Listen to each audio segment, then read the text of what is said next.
Olá, pessoal! Hoje no Yoga Além do Tapete, eu vou falar um pouco sobre a rinsa, mas antes de falar sobre a rinsa, eu vou estar explicando para vocês como que a gente trabalha as condutas dentro da filosofia do yoga, a ética, né? Condutas éticas dentro da filosofia. Então, para vocês entenderem, essas condutas estão dentro de acordo com o Tratado de Patanjali, né?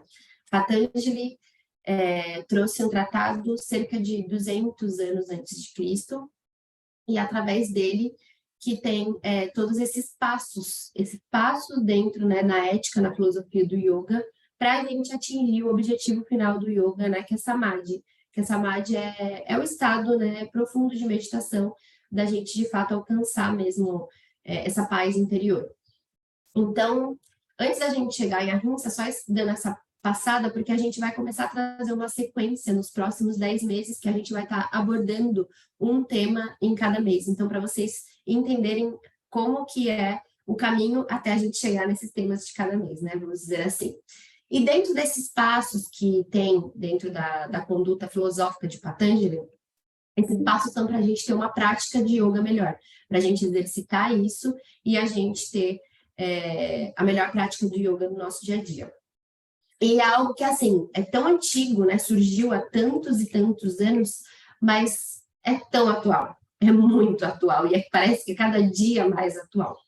Então, dentro dos passos de Patanjali, existe yamas e niyamas, que aí a gente desmembra. Dentro de yamas e de niyamas, a gente desmembra 5 de cada um deles. E o que são yamas e niyamas? Yamas são a nossa conduta em relação a tudo que a gente vive ao nosso redor. Claro que começa dentro da gente, mas essa expansão da nossa conduta a tudo ao nosso redor, a tudo que a gente se relaciona nessa vida, com todos os outros seres, com a natureza. Então, é nós com o todo. E os niyamas são a nossa conduta, é uma conduta mais interior, de como nós se portamos diante de nós mesmos. Não que a gente não traga também isso nos yamas, mas o niyamas, o foco total é na nossa concentração conosco mesmos. Então, o ahimsa, ele é o primeiro passo de yamas, que é a nossa conduta partindo de nós para todo o nosso exterior. E o que é ahimsa? O significado da palavra, né, em sânscrito, ahimsa é a, que é não, rinsa, violência. Então, é não violência. Então, a não violência, ela começa primeiro dentro de nós, para a gente expandir essa não violência para tudo que a gente se relaciona ao nosso redor. É um pouco amplo, assim, né, o assunto, mas é a maneira de como que a gente se relaciona. É a gente adotar uma maneira não violenta de se relacionar com tudo na nossa vida. Então, é a gente ter essa conduta.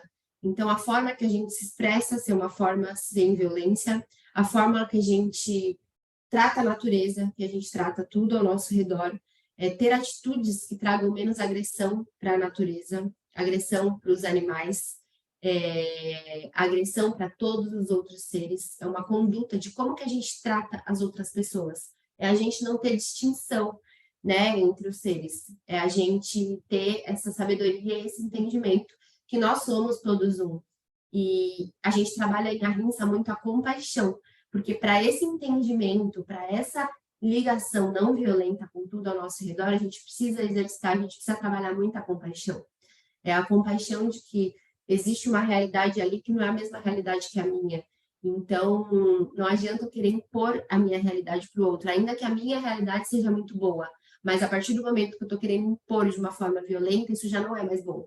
Então, isso exige, mexe muito com a gente, isso exige muito, parece simples, mas não é. Então, exige muito trabalho, né, de autoconhecimento, de olhar mesmo para nós e começarmos a observar a não violência. Então, por isso que eu sempre preconizo, quando a gente começa a observar a não violência dentro de nós, fica muito mais fácil para a gente não ter atitude violenta com tudo ao nosso redor. Se muitas vezes a gente não está prestando atenção nem no que a gente está fazendo conosco mesmo, vai ficar bem mais difícil a gente expandir isso para fora. Então, por mais que o ahimsa está dentro de niyamas, que é a nossa atitude com o todo, mas a nossa atitude com o todo sempre começa primeiro dentro da gente. Então, não violência com o nosso corpo, não violência com os nossos pensamentos. Com o nosso corpo, como que a gente se cuida, né? Então, eu eu trago uma fluidez para minha vida do que o meu corpo precisa para eu cuidar bem dele, eu cuido bem dele, eu tenho uma alimentação que cuida bem do meu corpo, né? Algumas perguntas que a gente pode fazer para a gente entender um pouco de Ahimsa. Eu tenho hábitos que cuidam do meu corpo, eu me alimento não só de alimentos de comer, mas de alimento de relações, de conteúdos que trazem coisas boas para mim, ou que simplesmente não me agregam em nada. É só para eu saciar minha mente inquieta, que quer ou cada vez mais informações que não são relevantes, ou informações fúteis que não me levam a lugar nenhum, e nem ao mesmo tempo ali de relaxamento, que a gente gosta de uma bobeirinha a mais, mas eu me alimento disso o tempo todo e eu vejo que eu vou ficando cada vez mais vazio. Será que eu estou me alimentando bem de conteúdos, de relações? Será que eu estou tendo relações saudáveis? Eu já percebi que eu tenho relações que não são saudáveis, que não me agregam, que não me fazem bem, e eu não preciso me distanciar dessas relações de forma violenta. Mas eu posso impor limites. Não violência também é por limites, com certeza. Limites dentro de nós mesmos, porque nós precisamos de limite, porque se a gente não tiver limite, a gente come pizza todo dia, a gente come chocolate toda hora, a gente só fica deitado assistindo Netflix ou tendo atitudes que só nos geram prazeres imediatos, e a gente sabe que isso gera um mal absurdo para a gente. Então, isso é também uma forma de nos violentar, né? Então, é sobre isso, é sobre essa conduta do como que a gente alimenta o nosso corpo, como a gente alimenta os nossos pensamentos. E a gente exercita bastante isso, e através disso a gente consegue ter uma maior compaixão com tudo ao nosso redor. E aí entra na situação mais ampla, né? Então, por que às vezes entra a questão, quem pratica yoga não pode comer carne, não, né, tem que entrar numa dieta vegetariana ou vegana? Na verdade, não é isso, porque isso já é violência. Você impor alguma coisa que seja obrigatória, que você ainda nem está preparado para aquilo, é violência. E aí a gente entra em outra questão. Essa questão de ahimsa, não violência, a gente vive em uma sociedade que tem vários atos considerados assim normais, que são atos agressivos, de agressividade. De diversas coisas eu estou falando. Eu tinha começado a falar da questão da alimentação, mas não só disso. E então, por isso que isso exige muito trabalho nosso. A gente entrar em uma conduta de não violência perante a nós e com tudo ao nosso redor, muitas vezes a gente vai estar remando contra muitas marés, né? Então, por isso que exige tanto exercício aí, foco, para a gente se manter nessa conduta. Então, voltando para a alimentação, né? Não é que é uma obrigação, exato. Nada que é obrigatório vai ser aceito como uma atitude, né? Já é uma violência. Mas para a gente ampliar a nossa consciência, a gente refletir. Então, por isso que muitas pessoas na prática de yoga, elas vão tendenciando a não comer mais esse tipo de alimento. Primeiro, pela energia que a gente vai colocando para dentro do nosso corpo, porque vem uma energia de sofrimento, porque de fato existiu um ser ali vivo, né, um ser senciente, que teve sofrimento até o ponto daquele alimento chegar até nós, teve um ciclo de sofrimento ali, então é uma energia que a gente coloca para dentro do nosso corpo. Esse é um primeiro ponto. E o segundo ponto da gente entender que, de fato, a gente, para ter aquele alimento ali, a gente está fazendo mal para algum ser, a gente está fazendo mal para a natureza. E fora várias outras abrangências de diversas coisas que a gente, para satisfazer os nossos prazeres, as nossas facilidades do dia a dia, a gente está usufruindo de algo que está machucando a natureza, está machucando outros seres. Claro que isso é muito amplo, aí que eu volto a falar. Eu, como professora, eu não tenho essas atitudes politicamente 100% corretas nesse sentido. Porque eu nasci nos tempos que nós vivemos hoje, né? A gente já vem de uma cultura diferente. Então, aí é a não violência. Eu cresci assim, eu vou começando a ampliar minha consciência, eu tenho mais conhecimento de uma coisa, eu falo, poxa, eu começo a refletir sobre aquilo. E eu começo a falar, será que eu posso mudar esse hábito? Que eu tenho certeza que vai fazer bem para mim e, ao mesmo tempo, eu vou estar fazendo bem para o próximo. Poxa, que bacana isso. Então, isso não tem como ser ruim. Mas aquilo está enraizado em mim. Então, se eu começar a querer forçar aquilo de uma maneira brusca, já não é ahimsa, porque aí eu já vou estar praticando a violência. Mas se eu também souber disso, eu nunca colocar um ponto de atenção e ir tentando fazer uma mudança aos poucos, e me respeitando, e mudando meus hábitos aos poucos, se eu não der nenhuma atenção para isso, também é um ato de violência. Eu simplesmente, mas eu já nasci assim mesmo, já tudo funciona desse jeito, então deixa rolar. Então, isso também é um ato de violência.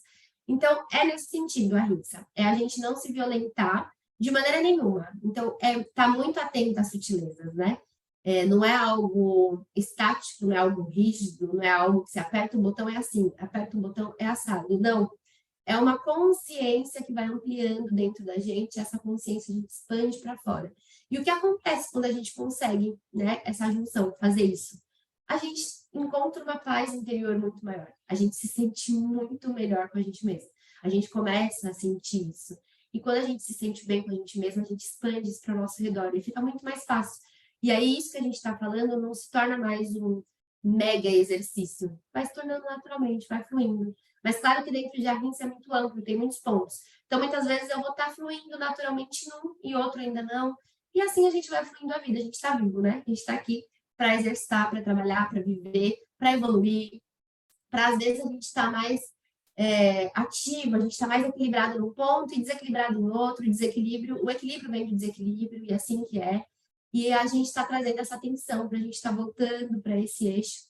É o que traz essa paz interior da gente, que vai nos conduzindo aí para uma vida cada vez mais alinhada com a nossa essência, com os nossos propósitos. Então é isso, pessoal, trazendo esse tema dentro da filosofia do yoga, tão bonito. A filosofia do yoga, essa ética de conduta dentro do yoga, é linda, é maravilhoso, assim, poder ter acesso a essas informações. Desfrutem, aproveitem, assimilem, deixem essas informações entrarem em vocês aos poucos. Pode parecer simples, mas é muita informação e é muito complexo dentro da sociedade, dentro do mundo que a gente vive. Então, é algo que a gente vai assimilando aos poucos e a gente vai conseguindo trazer esse olhar com carinho, com leveza para dentro de nós, para a gente trabalhando isso aos poucos e expandir isso para tudo ao nosso redor. É isso, gente. Muito obrigada. E quem tiver qualquer dúvida, quem quiser falar sobre, qualquer curiosidade, estou sempre disponível para me chamar, para a gente conversar sobre os assuntos yogis. Um beijo. Obrigada.